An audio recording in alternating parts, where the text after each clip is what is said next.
Twitter Marketing Best Practices.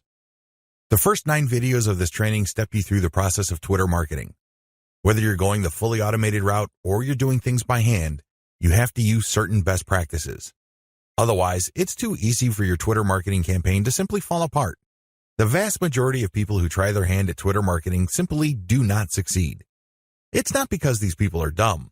It's not because these people are hopeless in terms of execution. They just did not have a plan.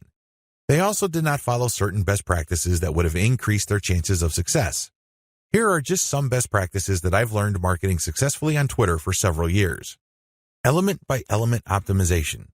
When you're optimizing content on Twitter, it's a good idea to focus on one element at a time. What is an element? Well, it's just part of a tweet. It could be the question. It could be the link. It could be the hashtag.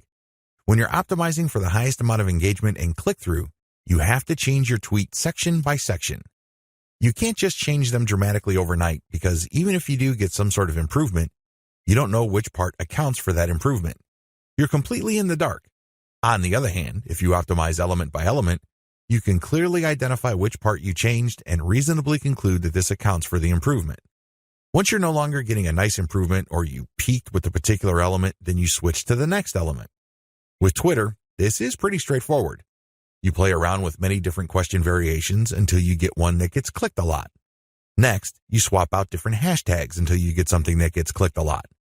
It seems pretty simple, but it's something that takes place over an extended period of time. It's not something that happens overnight. You just have to pay attention to the trend.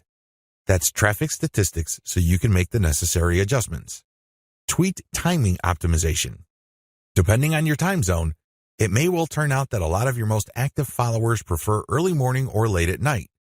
Pay attention to your statistics. Maybe you're using Google Analytics. Maybe you're using StatCounter. It really doesn't matter. Pay attention to the time of the clicks coming in. You see a pattern. If you do, use your tweet scheduling software to mirror the most active times or the most popular time frame of your content. This is the time range where most people click on your links on Twitter. Make your decisions based on statistics. A lot of brilliant online marketers fail in the Twitter marketing game because they go with their gut. They tell me, I just know it feels right. Alternatively, they tell me that their gut is telling them something. 9 times out of 10, these people fail. Again, they're not dumb. They're not stupid.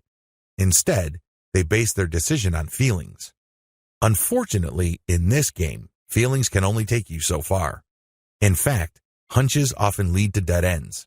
If you're going to be making a decision involving your content, your conversion pages, your mailing list, or whatnot, pay attention to statistics. Make sure you can justify whatever changes you make with hard numbers.